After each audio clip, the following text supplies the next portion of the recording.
ओम श्री गुरुभ्यो नमः।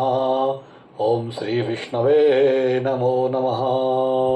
जय श्रीमन्नारायण। धर्म प्रेमी सज्जनों, हमारे एक शिष्य हैं श्री योगेश पांडे जी। उन्होंने प्रश्न किया है, गुरुजी कृपया बताने की कृपा करें कि संगत का जीवन में मनुष्य को क्या फल होता है, क्या असर होता है। तो ये प्रश्न आपका बहुत ही परमार्थ है। आपको प्रश्न करने के लिए बहुत बहुत आशीर्वाद।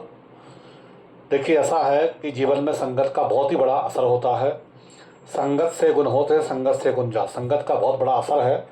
पर कभी कभी ऐसा भी देखा गया है कि अगर कोई महापुरुष हैं जिनकी जड़ मजबूत है, जिनके पास ज्ञान बुद्धि विवेक है, तो उनके पास कैसे भी जो है ना, चंदन विष व्यापित नहीं लिपटे रहता भोजन। चंदन के पेड़ से हजारों सिर्फ लिपटे रहते हैं, लेकिन वो फिर भी अपनी शीतलता नहीं छोड़ता है। तो ये हुआ अपवाद। लेकिन संत जन को कहते हैं कि कदली सीप भुजंग मुखे स्वाति एक गुण तीन, जैसी संगत बैठिए वैसा ही फल दीन। संत जन कहते हैं कि संगत का कितना बड़ा असर हो। कदली सीप भुजंग मुख है। कदली का यानी केले का जो पेड़ है, उस पत्ते पर जब जो है बरसात की जो स्वाति नक्षत्र में जो बारिश होती है, तो उसकी जो आकाश से जो बूंद गिरती है पानी की, तो वो जो है से कपूर बन जाता है। कदली सीप भुजंग मुख, और कदली सीप भुजंग मुख है। और सर्प के मुंह में यदि वो मुख में वो बूंद गिर जाए जल की, तो जो है वो विष का काम करती है। और यदि सीप पर गिर जाए तो मोती का काम करती है।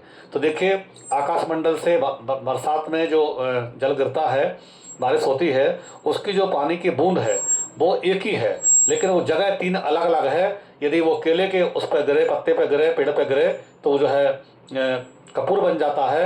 वो है भुजंग यानी सर्प के मुख में गिरे तो वो जहर बन जाता है, और वो सीप पर गिरे तो मोती बन जाता है। इसलिए एक ही जल की संगत अलग अलग जगह पड़ जाने से उसका फल भी अलग अलग हो गया।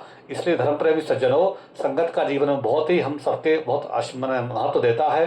क्योंकि जो हम देखते हैं, जैसा हम दृश्य देखते हैं, जैसा हम चिंतन करते हैं, वैसा ही जीवन में फिर अपनाने का प्रयास भी करते हैं।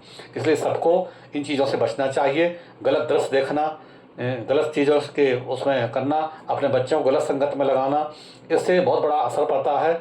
हमारे यहाँ पहले घर में विद्यार्थी संत जन गुरुजन आते थे, राम कथा करते थे, कृष्ण कथा करते थे, अच्छे अच्छे जो है ना कथाएं सुनाती थी। हमारी दादी नानी जो है ना अच्छी अच्छी घर में कथाएं सुनाती थी भगवान की, तो उससे एक ज्ञान सृजन होता था। अब वो सब बंद होकर के हम पोयम सुनाते हैं, या टीवी की जो है ना जो नाटक नोटंकी सुनाते हैं, तो बच्चे लोग भी वही सब सीख रहे हैं। और आप तो फ़ोन तो देख ही नहीं सकते। आप आज मोबाइल देखें, जिस चीज़ को आपने एक बार देखा वही वही आपको दिखाना शुरू कर देगा, तो आप ही जो है ना उब के रख देंगे। और टेलीविज़न पर भी अच्छी चीज़ें दिखाने वाली नहीं हैं। जितनी फिल्मी चीज़ें हैं उनमें आप फिल्म बैठ के परिवार के साथ देख नहीं सकते, इतनी अश्लीलताएँ बढ़ती जा रही हैं। और जो अच्छे चैनल हैं उनमें बच्चों को आज मन लगता नहीं है, क्योंकि वो इतने ही उनके अंदर में चीज़ें आ गई हैं, पहले से ही सारी चीज़ें ग्रामर सब देख चुके हैं कि अब उनको सब देखने का दर्श नहीं करता है। इसलिए धर्म में थोड़ा सा मन लगाने में कठिनाई तो आएगी, लेकिन अगर आप लग गए एक बार तो फिर आपको मन नहीं लगेगा, फिर आप रह नहीं पाएंगे भगवान के बिना, भगवान के ग्रंथों के बिना, सदगुरुओं के बिना। इसलिए अपने बच्चों को, अपने परिवार को एक ऐसा कोशिश कीजिए कि हम थोड़ा थोड़ा करके ही, कभी सुंदर कांड है, रामायण है, प्रवचन है, कीर्तन है, भगवान की कथाएं हैं, खुद सुनाइए। अगर आप समर्थ नहीं हैं तो आप खुद सुनाइए, किताबों का खुद ग्रंथों का अध्ययन करिए, अपने बच्चों को सुनाइए। गीता है, रामायण है। अगर आप सक्षम है तो अपने गुरुओं को बुलाकर उनकी व्याख्या करवाइए, अच्छी अच्छी बातें सुनिए, जिससे आपके घर में सदाचार बढ़े, आपके घर में अनुशासन कायम हो, धर्म की स्थापना हो।